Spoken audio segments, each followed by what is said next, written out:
जी नाज़रीन, ब्रेक के बाद खुशामदीद। हमारी खुशकिस्मती है कि हमें अभी ज्वाइन किया है तहरीक लब्बैक के मुंतखब अमीर हैं और हाफिज़ खादिम रिजवी साहब के बड़े साहबजादे हाफिज़ साद रिजवी साहब ने। अस्सलाम वालेकुम हाफिज़ साहब। वालेकुम अस्सलाम। आप सब सबसे पहले तो आपसे हम ताज़ियत करना चाहते हैं कि आपके वालिद साहब जो एक भरपूर ज़िंदगी गुजार कर और जिस तरीके से इस कौम ने उनको रुखसत किया है वो भी एक काबिल रश्क मनाज़र थे जो हमने देखे, और उसके बाद जो बहुत बड़ी ज़िम्मेदारी का बोझ जो है वो आपके कांधों पर आ गया है तहरीक लब्बैक की, उस हवाले से भी ज़ाहिर है आपकी ज़िम्मेदारियाँ हैं। पहले तो आप सब ज़रा बताइएगा कि ये जैसे ही हमें ख़बर मिली थी हाफिज़ साहब के इंतकाल की, बड़ी शॉकिंग न्यूज़ थी पूरे पाकिस्तान के लिए कि 2 दिन पहले वो इस्लामाबाद से आए, वहाँ पर लोगों ने उनका ख़िताब भी सुना, फिर एकदम ख़बर आती है, फिर हमारी उस दिन आपसे औरिया साहब की बात भी हुई, आपने कन्फर्म भी किया।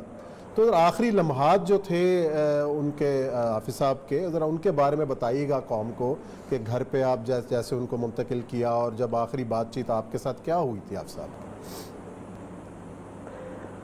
जी, आखिरी वक्त में मैं किबला के पास ही था जी और मुझे कुछ कारकुनान की गिरफ्तारी की खबर आई। उस कॉल को लेने के लिए मैं बाहर गया और उन मामलात को देखने के लिए, और थोड़ी देर बाद मुझे घर से आवाज़ आई कि फ़ौरन आप इधर आए। मैं जब आया तो हज़रत की तबीयत बिल्कुल मतलब बिगड़ चुकी थी और मैंने कोशिश की, लेकिन मैंने जब नब्ज़ पे हाथ रखा और सारी चीज़ें देखी, आप इस दुनिया फ़ानी से रुखसत हो चुके थे। अच्छा, लेकिन उससे पहले कोई उनकी कोई तबीयत बिगड़ी इस्लामाबाद से रहा कर के, क्या थी कैफियत उनकी? हमने आखिरी तकरीर हमने सुनाई है, उसके अंदर भी वो ज़रा थोड़े से बीमार महसूस हो रहे थे हमें। बल्कि मेरी बात भी हुई थी, आपने कहा कि फिर आपने जिम्मेदारी भी लगाई थी अपने उनकी, क्योंकि हम धरने के बारे में बात करना चाह रहे थे, तो मेरे ख्याल वहाँ बुखार कोई आंसू गैस की ज़्यादा शेलिंग वेलिंग का कोई असर तो नहीं ज़्यादा हुआ था वहाँ पर?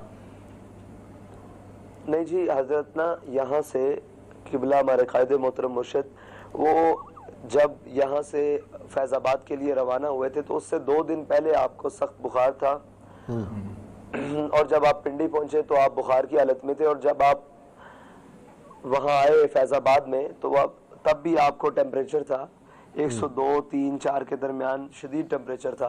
जब आप वापस आए तो यही हालत रही कि नॉर्मल हो जाता था, फिर दोबारा टेम्परेचर, और यही सूरत हाल जब आपको पहले कभी टेम्परेचर होता था तो इसी तरह हालात रहते थे।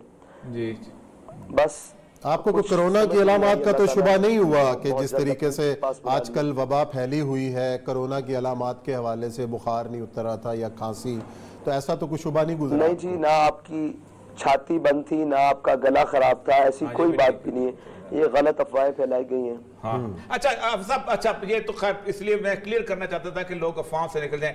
असल मसला ये है कि इतना बड़ा जो जिनका जनाजा हुआ है उसने एक दफ़ा ये साबित कर दिया है कि इस उम्मत के लिए सैयदुल अंबिया सल्लल्लाहु अलैहि वसल्लम की इसलिए जान देने के लोग जैसे तैयार हैं। मतलब आप सोच सकते हैं कि ये इस रूह है इस पूरे पाकिस्तान की।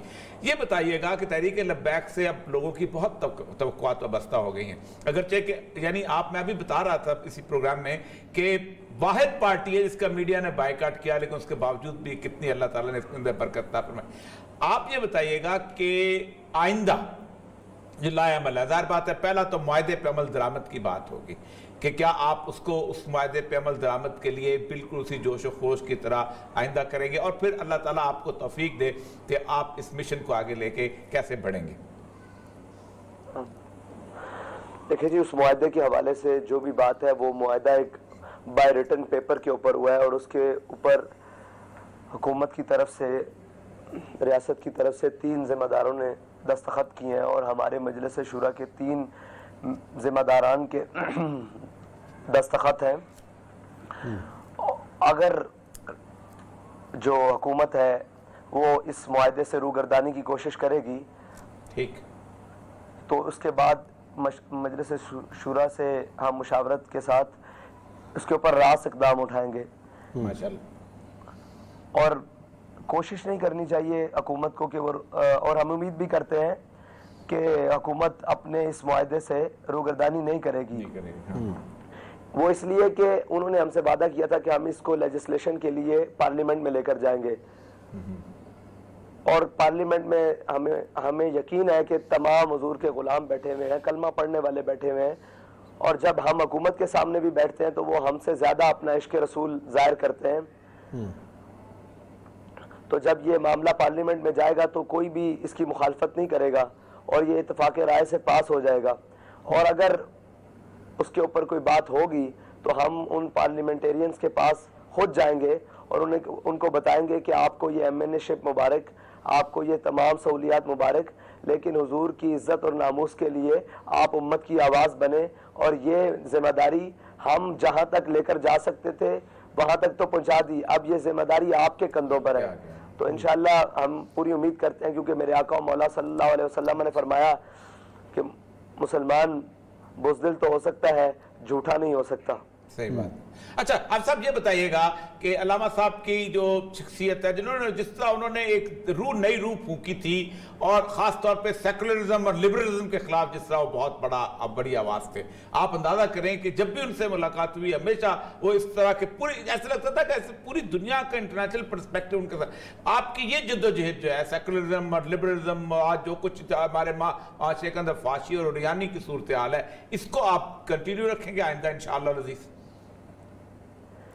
इंशाअल्लाह, क्योंकि हमारे कायद ने हमें एक स्लोगन दिया, वो है कि हुजूर के दीन को तख्त पर लाना है, और ये मुल्क हुजूर के नाम पर बना है। और इस मुल्क को जब बनाया गया तो हर छोटे बड़े हर मुसलमान ने ये नारा लगाया कि पाकिस्तान का मतलब क्या, ला इलाहा इल्लल्लाह, और दस्तूर रियासत क्या होगा, मुहम्मद रसूलुल्लाह। इंशाअल्लाह हुजूर के दीन को तख्त पर लाने तक के लिए हम अपनी आखिरी सांस तक हर तरह से जद्दोजहद करेंगे।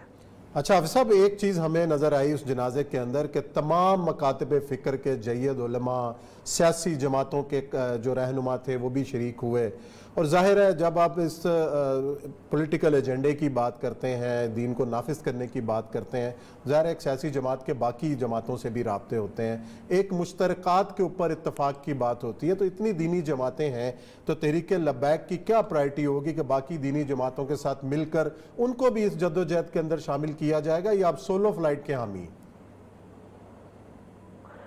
नहीं जी, सियासत में तमाम दरवाजे खुले रखे जाते हैं, लेकिन मसला ये है कि इसके अंदर, हमारी सियासत के अंदर सबसे पहले हुजूर की शरीयत का मामला है, हुजूर की नामूस का मामला है, हुजूर की ख़त्म नबूवत का मामला है।